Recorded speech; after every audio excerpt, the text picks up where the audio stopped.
Mad Sports Radio. What is that which gives me joy? Baseball. This is the Bronx is Burning podcast. There's no crying. There's no crying in baseball. Let's start things off with you, Moose. You were at the game last night. It looked like the Yankees had things won, jumping to a 5-0 lead. Yeah, terrible loss. They don't get swept, so they don't go through the embarrassment. And then they have that game last night where Judge, Stanton, Chisholm, all homer, 5-0, Cole wheeling and dealing. And then, the wheels come off in the fifth inning, where the defensive miscues, the meltdown that you saw, whether it be Judge taking the eyes off the ball in center field, whether it be Volpe bouncing the throw to Chisholm at third base, or Cole not coming over to cover first base. And once you give the Dodgers, what Judge said last night as I was standing there, you give the Dodgers extra outs. They're going to take advantage of it, and that's exactly what they did. And, blow the 5-0 lead, and then you get Canley walking the bases loaded. The Dodgers end up taking the lead, and give them credit. They were better, but this is one that's going to haunt the Yankees for a while. And now you enter an offseason where there's going to be wholesale changes, and the big one, obviously, with number 22, Juan Soto. Mike, let's go to you. First off, you're a former pitcher. You're on the mound there.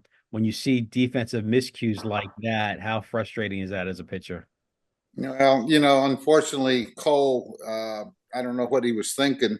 Because all pitchers at every level from the time you sign in the minor leagues, get your butt over there and cover first when the ball's hit on the right side of the diamond. And you always get to the bag at first base. And whether the first baseman gets there before you, but you have to really get over there. And he didn't. And that's what kept the inning going for these guys, the Dodgers. And unfortunately, that turned into a disaster for the Yankees by him not really, getting over there. That's not automatic. And unfortunately, I don't know. He just probably just thought that what's his name could get over, Rizzo could get over to first, but it looked like he hesitated a little bit as well. Mike, the Yankees gave up 6 unearned runs in this World Series. The Dodgers gave up none. That's really the telling tale. And we've seen that all year, Yankee sloppiness, sloppy base running. We continue to see it. Even going back to game 1, Torrez not getting his body in front of the ball.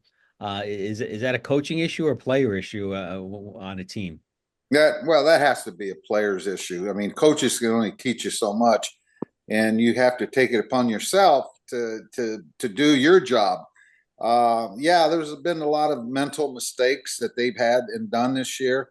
And like you said, they're going to have to do some really deep thinking as to what new positions that they're looking to bring in new guys, because right now their defense, to me, is hurting them a lot. And that's a lot during the season as well, not just in this World Series. Moose, we shouldn't be doing the post-mortem on the 2024 World Series. If you look at things the Yankees should have had last night, they should have taken game 1. I just can't think in my heart and feel in my heart that they should be going back to LA with a 3-2 lead. Yeah, they could be, or at the very least trailing 3-2 going back to Los Angeles for a game 6 on Friday night. But yeah, you go back to Friday night, last Friday night, game 1.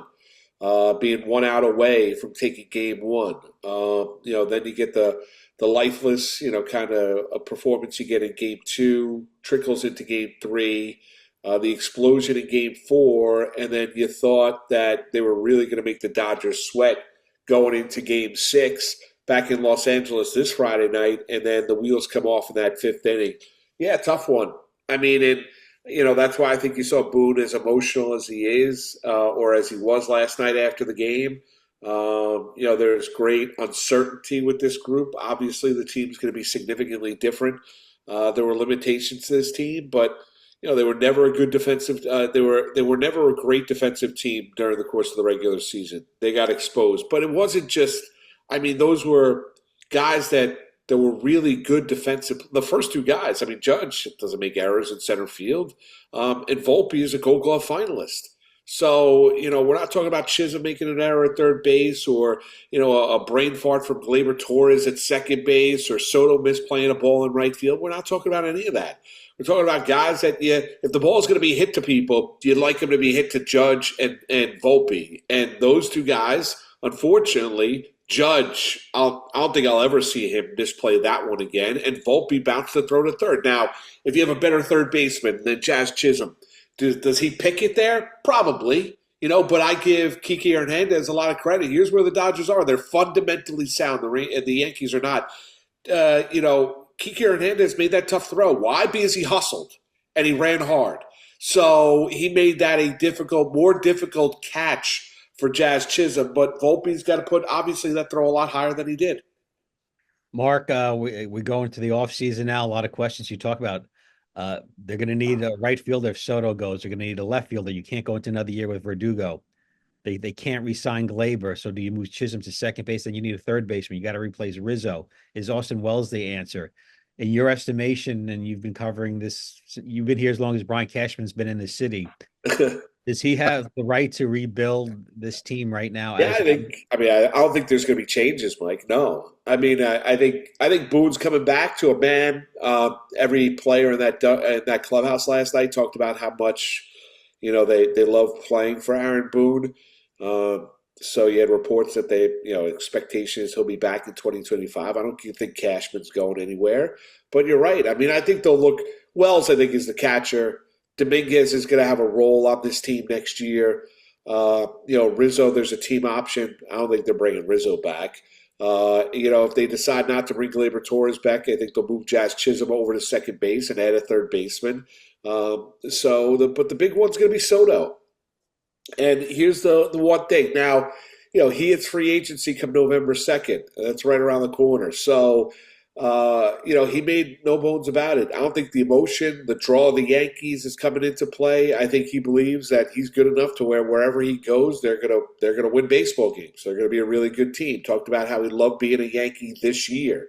Said didn't take the Yankees out of the mix, but his agent Scott Boras. I think it's gonna cost whoever signs Juan Soto a lot of money, and the Yankees are gonna have to go to a place to bring him back that they've never gone with any other player in the history of their franchise. And they're going to have a guy, and Steve Cohen breathing down their neck across the way in Queens, that is willing to go above and beyond because money's not a factor. So as much as you love watching Juan Soto here, there's uncertainty here that I don't think he's going to give the Yankees a discount. I really don't. That's not the impression I got. The Yankees have got a lot of money to spend. We'll see if they'll spend it on their star right fielder. Mike, you played with some sluggers in your day, Reggie, Jim Rice. Did you play with Don Baylor as well, I think? Yeah, Don Baylor in Baltimore. He and I got traded to Oakland for Reggie Jackson and Ken Holtzman when I was with the Orioles. So are guys like Soto, are they replaceable? Can you replace them with other parts, or maybe two players in essence, or are they that important to a team? I always felt two players will not win a championship for you. You got to have a good balanced defensive team. If you have good defense, you're going to win more games than you're going to lose. Two guys, you got Soto and you got Judge. But honestly, I look at the lineup and there's a lot of weakness amongst the hitters. Look like they are able to be pitched to. They swing at a lot of balls that are outside of the strike zone. So they got the work cut out for it. But like I said, I don't think two guys, they need to build still. I think the Yankees need to bring in some good defensive talent. If there's any free agents that are out there that can fill the spots for the Yankees. Mark, you're around the media scene. Cole has an opt out on his clause. Any rumblings he might take that? He could opt out and then renegotiate and get a new deal. Yeah. I mean, listen, is that a possibility? Yeah. I mean, that's a possibility. I think less of the focus here in New York is on Cole. And I think more of it is on Soto than anything else. But I think Mike hit upon it. Like, listen, you look at that game last night, the Yankees lose a game, meltdown in that fifth inning. The Dodgers, I think, walked 8 guys. The Yankees left 12 men on base. The thing that hit you with the Dodgers is ability to, in the bottom third of their lineup, to be productive. And he didn't get much. I mean, Verdugo's an absolute zero offensively, very good defensively, but gives you nothing at the bottom of that lineup. Wells went through a month and a half long slump at the end of the season. Young catcher, maybe he was a little bit worn down. There's too many guys in that lineup where they were extremely top heavy. That's why the focus always was on Judge, where you didn't think the Yankees could win a World Series unless number 99 got going, because that's the way that this team is built. Now, I'm not saying you don't bring Juan Soto back, of course, but there's got to be better depth to this team, to that lineup, to where it's not easy for an opposing pitcher to get a breath of fresh air when they go to that bottom third or bottom fourth of that lineup.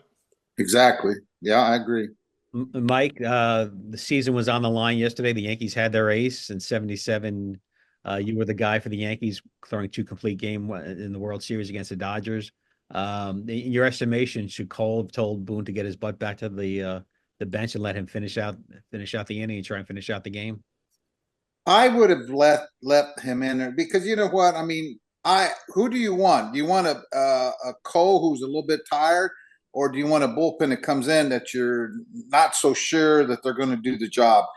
I would have let Cole in there and let him finish, because this is going to be probably his last start of the season. If they would have won the game, because I don't know whether he could have pitched in 2 or 3 days rest if the Yankees would have kept going. But I would have left him in there. Hey, he's your top dog. You gotta go. You gotta ride him. Because they've been riding him basically all, not, he was a little hurt until he got back, but he showed me a lot last night. He was in good composure. He was getting guys out, and he made some good pitches. And, until the 5th inning, everything collapsed for them. Well, 'tis the winter of our discontent. Mike, take us back to 78 when the Red Sox lost to the Yankees. What was that winter like after losing that 1-game playoff? It was not a very it's not a very good feeling. Of course, I gave up the home run to Bucky, and when I had a 2-0 lead in the 7th inning with 2 outs, and I told Bucky, we're good friends. I said, Bucky, you got lucky, you little bastard. I said. So anyway, we've been good friends, and he was, like I said, a teammate of mine when I was with the Yankees in '77. And no, it was hard. But, I pitched a great game. I didn't feel bad. I mean, especially in that ballpark. And, the 2 best teams in 78 were the Yankees and the Red Sox. And unfortunately, it was only a 1-game playoff. But, both of us had really good baseball talent. Was there a hangover going back into 79 after losing that game, you think? Yeah, I think everybody, but once it's over with, it's over with. You got to move on, because you got another new season coming, and you can't dwell on it and just say, hey, we should have, could have, and we'll say that the rest of our lives. But I always felt that Don Zimmer should have never taken Bill Lee out of the starting rotation. He took Bill Lee out because he called him gerbil head. And the writers wrote it, and that's what I was, because I was with Bill Lee going to the stadium in Seattle, and he was supposed to pitch the first game back in '78, and then he was supposed to catch an early flight back, and that's the way the Red Sox did it. But when Bill Lee didn't get a ticket to fly back, he didn't wonder. So Zim was sitting in the dugout, and he asked Zim, what's going on? Jack Rogers, our traveling secretary, hadn't given me my flight to get back early so I can get my rest. So the team's going to fly all night back from Seattle to Boston. And Zimmer jumped all over Bill Lee. You're not going to pitch. You're not going anywhere. Yeah. I said, Bill Lee says, what are you talking about? Why, you call Haywood Sullivan. He'll tell you. Because he made a comment in the paper that Zimmer was like a gerbil head. So he took him out of rotation. Then they brought up Bobby Sprout, who they gave a left-hander from AAA, Pawtucket. Started 6 games. We never won one of those games. And Bill Lee could pitch. He was flaky, but Bill Lee could pitch, and knew how to pitch. And Moose will give it to you the final word, but and just one more thing on Bill Lee. He has a picture of Greg Nettles in his back pocket because he always says he wants Greg Nettles to kiss his ass. Nettles beat him up in the 76 brawl. Mark, final thoughts on the 2024 Yankees. Yeah, just disappointing. I mean, Dodgers were a better team, but I just think that you look at the way it ended. Um, that's a bitter pill. Just you look back on game one, you look back on game five, you look at what could have been and what for baseball, you'd like that series to go back to Los Angeles, but the Yankees made the World Series for the first time in 15 years. It's been a long time since they've won the World Series.